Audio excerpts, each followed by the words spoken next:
Now let's give our attention to our Circuit Overseer, Brother Ed Meyer, as he handles the theme, Kingdom Proclaimers Who Glorify Their Ministry, Focus on Starting Bible Studies. When we start out tonight, everybody take a deep breath, just kind of breathe in, let it out. It has nothing to do with the talk, but I needed it and figured you guys might as well benefit from it too. And so, everybody kind of wonders when a new traveling couple comes into the area, what are they like? You almost want to go around, kick their tires, see how many miles they have on them, see if you want a different model or not. And we know we are not typically what you get in this area. In fact, I think the word is out. This is our first circuit. So that can be positive and it can be negative. Positive in the sense you can train us the way you'd like us. And negative in the sense, it's like going to the doctor and saying, you're my first patient. In fact, you're our first congregation. So we know that, we think of the Burgesses, we think of so many others that have been in the area, so faithful, so much experience. And we know what it's like. You feel a little cheated sometimes. You see a young couple come in, what do they know? What do they do? Yeah, not much. We can tell you that ahead of time. But I just wanted to share a story with you that I think you can all relate to in this situation. In fact, it happened to me when I was 10 years old. I probably should have had counseling, but I didn't.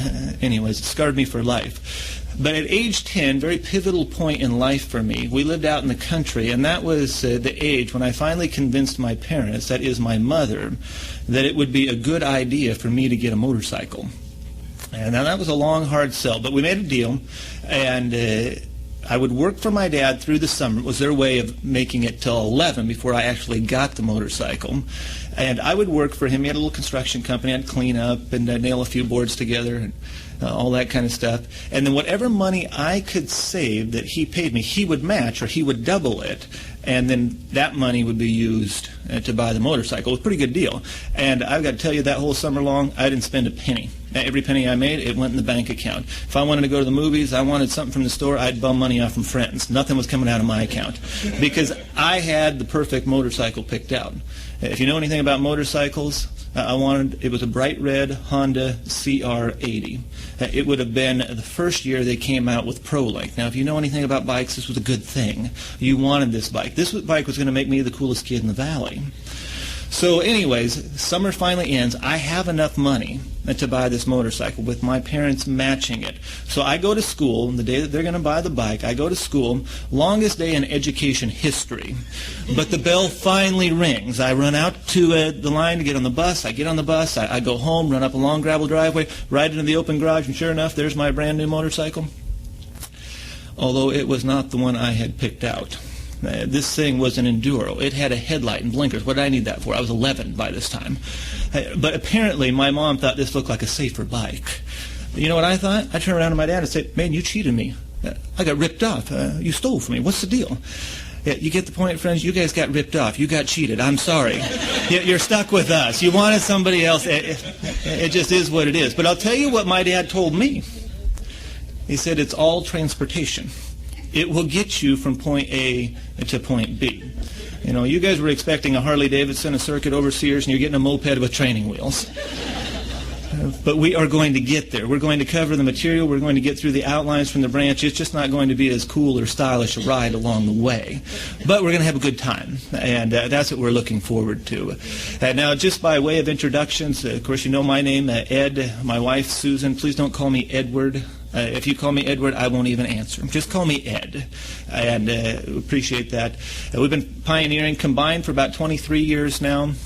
Most of those were Susan's. I came on board a little bit later, but they let me go to pioneer school even the second time on her skirt tail, so that was a nice thing. So there's some pros and cons to all this. And we're from the Pacific Northwest, Southwest Washington, and we got down here. Our first day kind of in the area was on Sunday, and it started to rain, and I thought, I can't believe it followed us from Washington.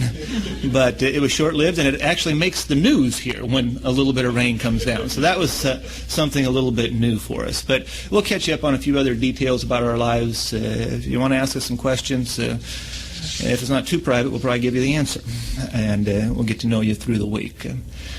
And now, in looking over the records, everybody wants to know how they did in the last 6 months. I guess it's been about 8 months since you've had your last visit from the Burgesses. They send their love and greetings. They're sad to be leaving this area. They really enjoyed the support in the field and in many other areas from you friends. So they wanted us to convey that to you before they leave town. Now, they're here for another little while if you want to say goodbye until after the convention this weekend. But I got to tell you, when I started looking at the publisher record cards and went through the congregation records, I accused Brother Ellis of cooking the books. Because you guys look perfect on paper. And I'm sure it's true. You have a nice hour average. You're kind of maintaining that throughout. It's about the same as the last visit, 10.6 hours. So you're creeping up on 11. That's magnificent, friends. And then everything else field service-wise is up. 6.7 magazines on the average, 3.4 return visits, a third of a Bible study per publisher. You guys have 96 publishers now in the congregation. So it's a nice group. You know, we can tell from just a little bit of time with you that you friends are eager, zealous in the field, and we're all just trying to hang on together. But we do have work to do, don't we? So let's turn our attention then to that theme that Brother Jez mentioned. Kingdom proclaimers who glorify their ministry focus on starting Bible studies. Now that's a mouthful. And it's like half the talk is the title. So if you're taking notes, just write glorify your ministry. That's what we're concerned with. In fact, we want to turn to kind of the focal point for our ministry, a scripture we're all familiar with, one you can probably quote from memory, but we want to dissect it just a little bit. It's found in the very last chapter of the book of Matthew, and the second to the last verse. Now, do you know where we're headed? Any guesses? Yeah, if you guessed Matthew 28:19, you're right. And guess what? You win a prize. You get to go out in service all week long with us. It'll be a blessing or a malediction, but again, we'll have a nice time. So Matthew 28:19, and even though we've read it hundreds, if not thousands of times, or at least referred to it, you know, some kingdom proclaimers are drawing wrong conclusions about this verse. So let's look at it and see if you can pick out the assumption that some make. Now Jesus, after he's been given all authority in heaven and on earth, he gives us this command. Verse 19, he says, "Go therefore and make disciples of people of all the nations, baptizing them in the name of the Father and of the Son and of the Holy Spirit."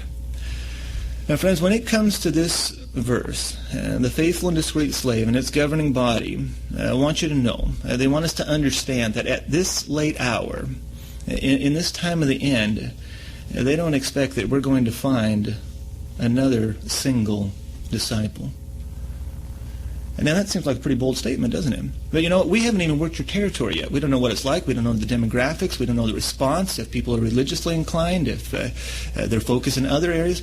We don't even know. But I would dare say, be so bold to say that if we knocked on every door throughout the course of this next week, and we found every person in the household at home, if we went to the beach, turned over every surfboard, we went to every business establishment, stopped everybody on the street, and literally talked to every person in the territory, that we would not find one single disciple. And Jesus didn't expect that we would. The faithful slave doesn't expect that we're going to find any disciples. Sometimes that's the rut we get into, though, isn't it? We go out and we try to find disciples. We knock on a door and we say, "Are you a disciple?" They say no. We say, "Okay, thanks, have a nice day." And we go to the next door. And we move on, or we go on break, or we do something. But if we really want to glorify our ministry, if we want to find joy in the disciple-making work, we're going to have to get out of the mentality that sometimes we get into, where we go out and just try to find a disciple, and we're going to have to do exactly what Jesus said, and we're going to have to focus our efforts on making disciples. And that's what he said. He said, you don't find them. People aren't inclined that way. We're imperfect. We were made into a disciple. Jehovah used somebody. He used his organization. He used an individual, maybe our parents, somebody that we had respect for, somebody that we met that came to our door, that we met at work. And they made us into a disciple. And Jehovah used them. And that's the area that we want to focus on. Because if our ranks are going to swell, if we're going to have a joyful harvest, then that's what we have to focus on. Now, that's easier said than done, though, because it's a lot easier to find a buck than it is to make a buck. You have to work for the money, don't you? And it's the same way with disciples. It'd be great if we could find them. Occasionally, somebody calls the Kingdom Hall and they want to study. Those are rare happenings. We have to make disciples. We find out what they're interested in. We search them out. Now, when it comes to making disciples, have you ever wondered why some people just seem to have a knack for it? You know those in the congregation, and they seem to be always conducting Bible studies. And in their Bible studies, they come to the meeting, and they make progress. And they're our brothers and sisters, and we love them. And then we look at ourselves, and maybe we have a little bit more limited success in this area. Now, for the longest time, I just kind of rationalized this off that they got all the good doors. They were door hogs. They took them. They got more disciples that way. They were used more in that capacity. And some maybe have a little bit of a natural ability in that respect. But isn't it true that when you really look at those that conduct progressive Bible studies, maybe Bible studies we've conducted, maybe even as we reach our children, reach their hearts, what type of individual is it that Jehovah uses to make a disciple? It's one that's interested in people. It's one that's interested in their lives. You go to the door with these people that consistently conduct meaningful Bible studies. Their students make progress, and you can see the little calculations going off in their head. They spot a person on the street, or they see somebody at the door, and they start to size them up and figure out what it's going to take to reach their heart with the good news, what it's going to take to appeal to them. And they start to do that. And it isn't necessarily their presentation, because I've been with some friends, and bless their souls, they're wonderful friends, but their presentation stunk. They couldn't put two coherent words together. But they loved people. They conducted Bible studies. They started Bible studies.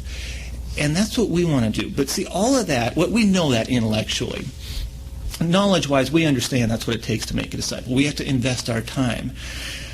This is the difficult portion, because to make a disciple involves a further investment of our time than just going out and riding around in the car group and knocking on a few doors. It doesn't mean that we can't proclaim the kingdom by doing that. We can. People know who we are. But if we want to glorify our ministry, there's sacrifice involved. And sometimes it's difficult. We might have to give up something we really want to do on the weekend because it's time for my Bible study.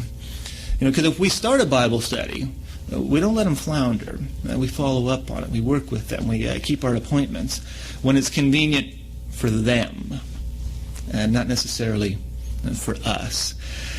And sometimes we shed a little tear, maybe, because we know what we're missing out on. Maybe something we really enjoy doing. But we're in a much more positive work, and we enjoy their company as well.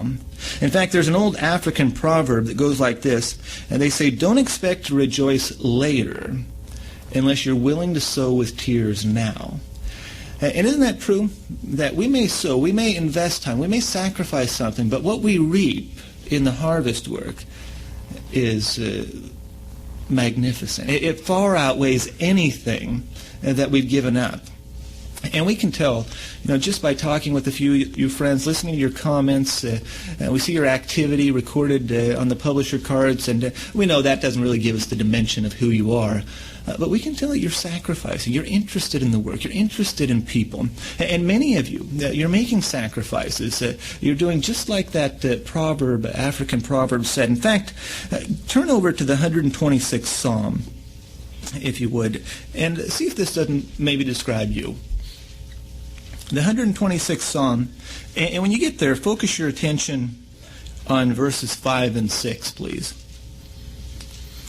And I really think that this psalm is the basis for that African proverb, because notice what the psalmist says under inspiration. He says, "Those sowing seed with tears will reap even with a joyful cry. The one that without fail goes forth, even weeping, carrying along a bag full of seed, will without fail come in with a joyful cry, carrying along his sheaves." And isn't that true, friends? Sometimes we go out in the field and maybe we set the goal. We're going to auxiliary pioneer. We exert ourselves in the field. And the first few days, maybe the first couple of weeks even, we get a little disappointed. We have a little bit of a hard time because we don't see the immediate yield, the fruitage, the harvest for all of our efforts in the ministry. But isn't it true that if we persevere a little bit, maybe we take one more door when we were going to quit, we take another block, that there's a reward there. And in time, Jehovah blesses our efforts, our sowing, our watering, and we reap a harvest well beyond our expectations if we continue to figuratively sow with tears. And again, we know that. We have intellectual knowledge. This is new information. We get that. But let me explain to you how maybe an African farmer would understand these two verses, or that proverb that we mentioned earlier. Because farming is not, it's difficult here in our area in the United States, but it's very difficult in parts of Africa. In fact, there's one region, the Sahel, and this is a vast savanna. It's about 4,000 miles wide. It's right under the Sahara Desert, and all the moisture in that region comes in a 4-month period, May, June, July, August. And when we say all the moisture, we mean all the moisture. They say not another drop of rain falls for the next 8 months. So you can imagine what that does. As the heat starts to bear on the land, on the people, the soil cracks, your hands crack, your feet crack. There's no moisture. It's hot, it's dry, and no raindrops. And then the winds start to come off the Sahara, and everything's dry, so there's sand, there's dust, there's grit, and it starts to whip this sand in this area up, in this region. They say thousands of feet into the air, and then it comes kind of gently settling down, blows across West Africa. They say it's so fine that the grit gets in your mouth, and it tastes like you're eating dirt all the time. In fact, they say if you wear a watch that is so prolific, so tenacious, that grit, that sand that's blowing constantly because it's so dry, will get inside your watch and stop it. And unless it's a digital, then you're safe. That's how prolific it is. That's the situation. So the year's food, of course, it has to be grown when? Yeah, you have to plant it during the rainy season, then you have to harvest it thereafter, or it spoils. So what the people do in the area, they take family heads, chieftains, tribal leaders, and they have little patches of land they cultivate. They grow sorghum or milo, not because they like the taste of it, but because they get the greatest yield from it. And so they plant it, they harvest it, they till it, they water it. And you can imagine then when that harvest comes in, how joyful it is. You know, October, November, those are joyful months. They've had the 4 months of rain. They've now reaped the harvest. People sing, they dance, they eat 2 full meals a day. They're excited about things. And they take this sorghum and they ground it up into flour, put it between a couple of stones, and they make this paste. It's kind of, well, they say it's like yesterday's oatmeal. It's thick, but they eat it hot. They roll it in these little balls. They put it in some sauce. They pop it in their mouths. And they're not concerned about diet. It tastes good, and it makes their bellies full, and they can sleep at night. Now, the difficulties come, though, is maybe when December rolls around and the granaries start to recede. People start to kind of cut out a little bit of the morning meal. And they say by January, not one family in 50 will have 2 meals a day. And the months go on. The meal shrinks even more in February and March. And in fact, they say that by March, that young children, that elderly people, those with health issues, they really get weak because it's hard to stay healthy on 1 meal a day. And then the worst month of all, April, it rolls around, and you can imagine these people they've had but 1 meal a day now for 45, maybe 60 days even.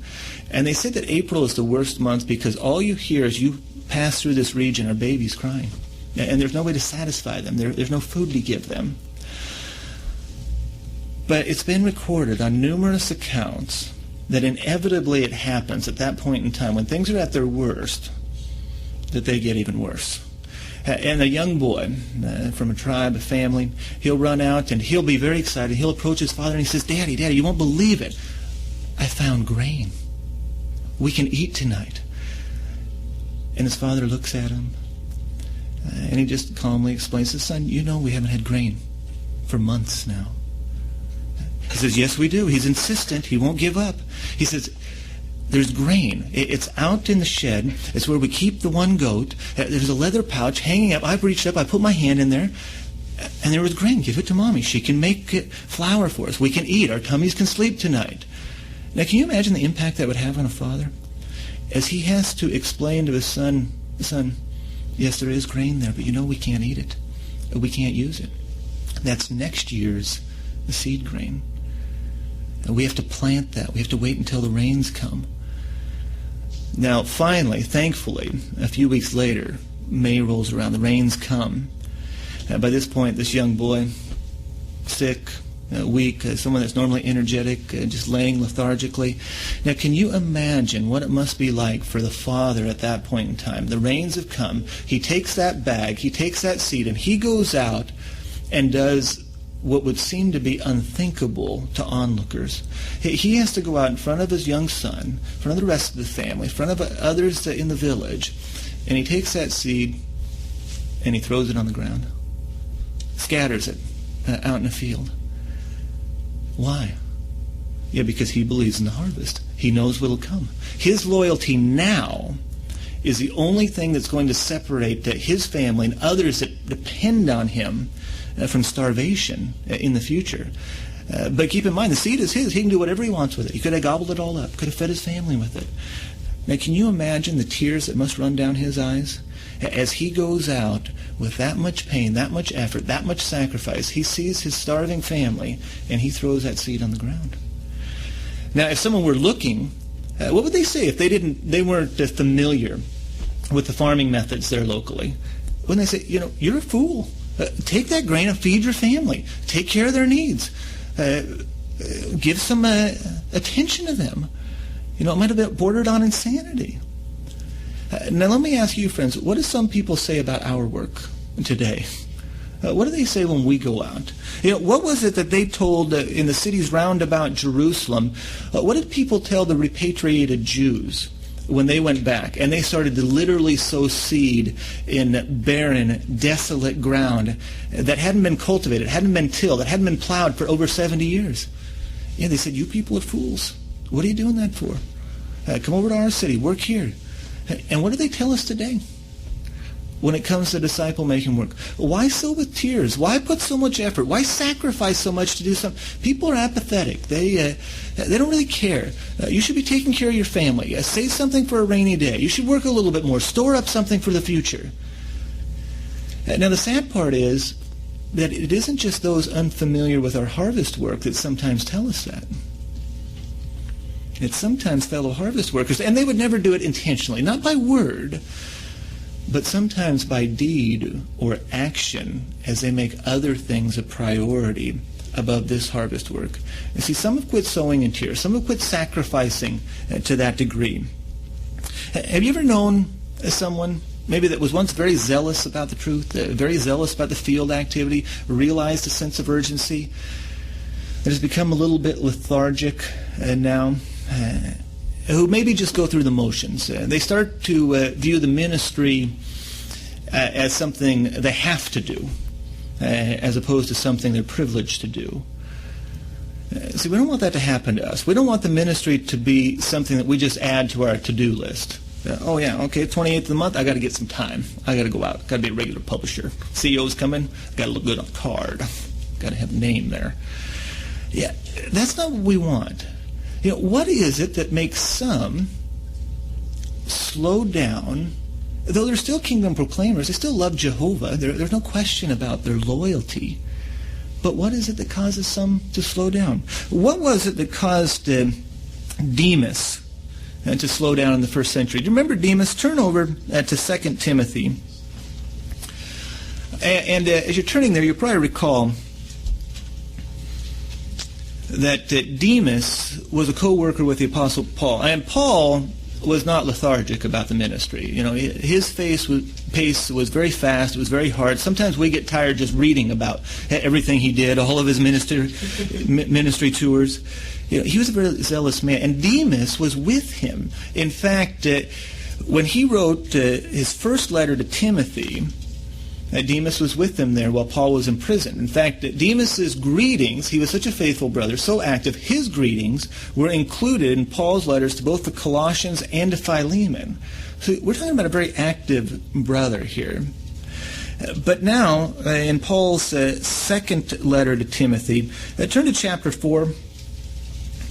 During Paul's second imprisonment, Sadly, he had to say this about Demas. Verse 10, 2 Timothy 4 and verse 10.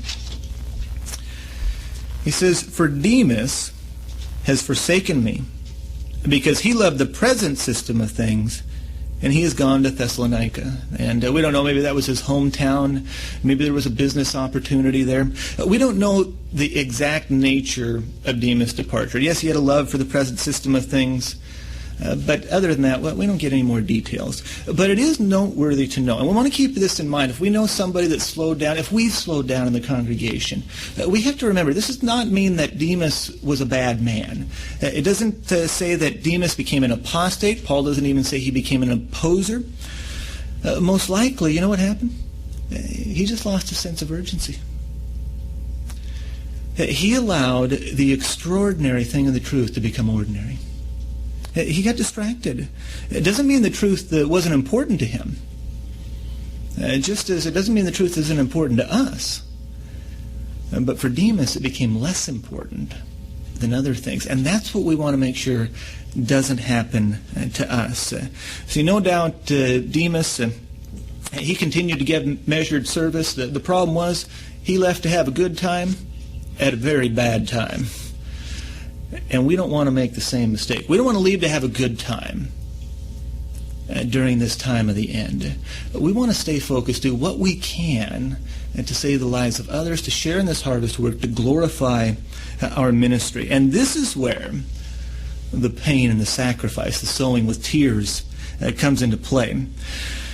This is where we sacrifice some of our personal desires, not all of them, but maybe we limit them or curb them, we govern them because we believe in the harvest, because we want to have a full share. And we're not talking about limiting wrong desires, we're talking about limiting right desires, things that we naturally like to do. We want to spend time in wholesome recreation. Who doesn't want to go to the beach? Who doesn't want to go for a hike? Who doesn't want to explore? Who doesn't want to travel, whatever it might be. See, Jehovah created us with all of these things. So those that really want to glorify their ministry, and not just proclaim the kingdom message, but assist somebody else, then we're willing to limit the other activity because of the extraordinary thing that we have. You see, those that believe in the harvest, they'll do what it takes. And circumstances vary, but they'll invest some time. In fact, as they focus on starting Bible studies, notice the twofold benefit they get. Go back just a few chapters, actually the previous book, 1 Timothy, and look at chapter 4 and verse 16 there.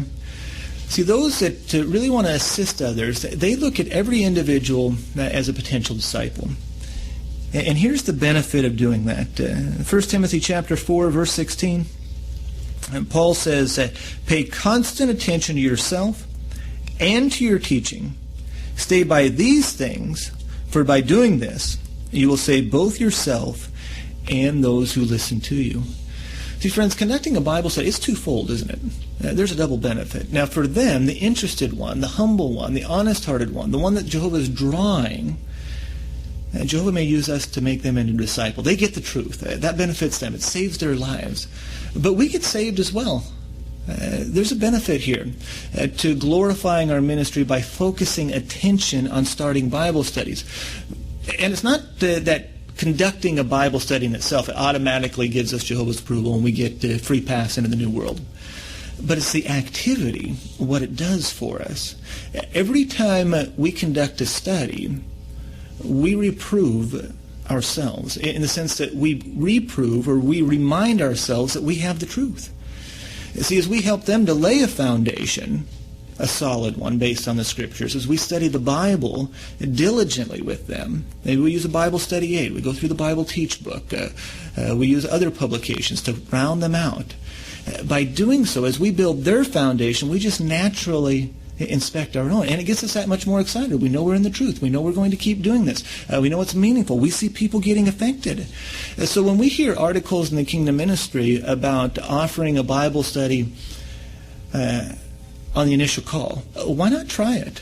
When we get suggestions about how to cultivate interest, put them to use. So we have those Kingdom Ministry inserts, the 05. insert, the 06 insert that had, remember what it said on the top, save. It has presentations for starting Bible studies, and give them a whirl, give them a try.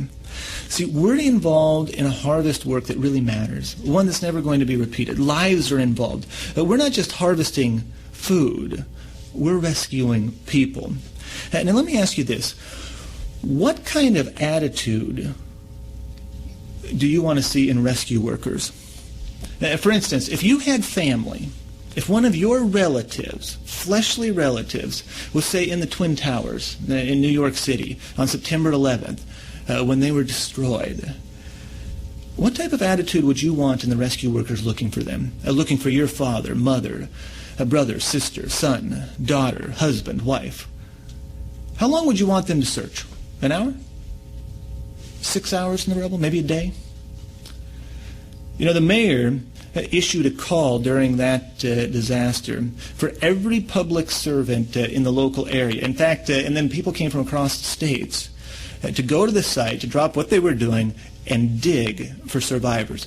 But people got there in such numbers and with such a sense of urgency. If they couldn't find something to dig with, they'd use their bare hands. They'd cut them, they'd scar them. It didn't stop them. Now, if your mother, your father, your brother, your sister, your husband, your wife, your son, your daughter, they were in the rubble, what would you think of a fireman who pulls up in his fire truck, gets there a little late, walks around, kind of looks, and picks up a piece of concrete, looks, nope, no survivor, puts it back down. Then he walks clear around the site. He picks up another little piece of concrete. Nope, no survivor. And then he walks around a little bit more. Pretty soon he gets in the fire truck. Somebody says, hey, where are you going? Hey, I've been here like an hour already. Didn't find any survivors. I'm going to go get coffee. Sorry, but you want something? Want a latte, mocha, something? And I'm not sure I'm going to be back because, Monday is going to be here. And I got some stuff to do around the house. I have to, what would you think of a guy like that? If it was your mother, father, husband, wife, son, daughter, brother, sister, in the rubble. So now let me ask you, friends, how many of you still have family members in the rubble of this system of things? What attitude do you want in kingdom proclaimers that are going to be searching for them and trying to rescue them? Now, if that moves you to think a little bit, then ponder this thought. We have to realize that every person in our congregation's territory is somebody's mother, father, husband, wife, son, daughter, brother, sister, relative. And they want their relatives saved from the rubble of this world just as much as we do ours. That's why, then, we're going to put forth every effort. We're going to sow with tears if we have to, because we believe in the harvest. And that's why we can say that kingdom proclaimers who really glorify their ministry are going to put forth effort to start and conduct progressive Bible studies. And we'll have opportunity to do that throughout the week. In fact, we wanted to just review briefly the week's schedule. We know we had it read. I think the brothers read it for you on Sunday. There is just one slight adjustment, and we'll just review the whole thing, though.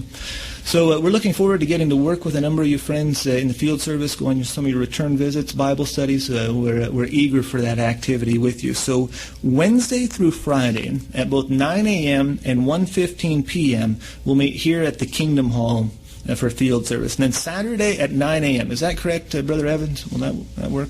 Everybody okay with that? Work for everybody? Okay, good. And then Sunday about 15-20 minutes after the public talk and watchtower. So about 12:15, 12:20, we'll just put a little group together up front here, and we'll have a nice day Sunday afternoon as well. And then, of course, we're going to come back here on Thursday evening. We'll have a combined book study, and then we'll have the service talk, Safeguard Your Heart. And then Sunday at 10 a.m., public talk, What Marks the Bible as Authentic? And then we'll have an abbreviated watchtower. And then we'll have the final talk, Jehovah is Our Shepherd. And all of these talks, if you have interested ones, if you have workmates, unbelieving relatives, these are not offensive talks. We're not going to offend anybody with them. They're going to enjoy them, hopefully. And so invite them to come, associate with us. We'd like to get to meet them. And then for the ministerial servants and elders, we're going to meet Friday evening at 6:30 p.m. We'll let the ministerial servants go after an hour and then meet with the elders for a few minutes. And then here's our big change, though. Our regular pioneer meeting, and keep in mind auxiliary pioneers can attend as well. And since it's kind of a split visit, August and September, if you're pioneering in any one of the months or you sign up before Saturday, come on anyways. You'd come to the meeting. But that's going to be on Saturday at 11:30 a.m. We found that allows maybe some of those that already have a tight schedule squeezing in auxiliary pioneering. It allows a little bit easier on more to attend. Now, if that doesn't work for the majority, let me know and we can readjust. But at this point in time, Saturday at 11:30 for our regular pioneer meeting and our meeting with the auxiliary pioneers. Well, friends, we've enjoyed our first night with you, and we look forward to getting to know you a little bit better. Let's conclude with song number 196, entitled Jehovah's Dedicated Ones. And then, Brother Evans, would you conclude with prayer for us, please? Okay, friends, again, that's song number 196.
Gracious Jehovah, our loving Father, we join together to thank you so much for the evening of spiritual refreshment that we've enjoyed. Such a blessing to be numbered among your people. All our cares that we have we put outside the door, and we've been refreshed spiritually, and we've helped to focus our thoughts on the real life and the work you've given us to do down to the end of the system. We pray for your Spirit to energize us and strengthen us, embolden us to be as busy as we can in the ministry. And as we learned this evening, to really make disciples, because we can't just find them, but we can make them by our efforts to use the suggestions that you've given us through the Faithful Slave, through pages of the Kingdom Ministry, through examples here on the platform on how we can reach the hearts of people. And we pray that your Spirit will help us to have a deep love for our neighbors and for you, to motivate us to go find them, and to use all the things that we've prepared, our thoughts and hearts, to touch their hearts with the comforting good news that we treasure so much. So please be with us for this week of activity. We've enjoyed this evening of fellowship, the encouragement that Brother Meyer has provided us through the Faithful Slave, encouragement to be busy in the work this week. We look forward to having a spiritual good time together. We beg for forgiveness where we fall short. Thank you for hearing us, and accept our love and thanks in Jesus' name. Amen.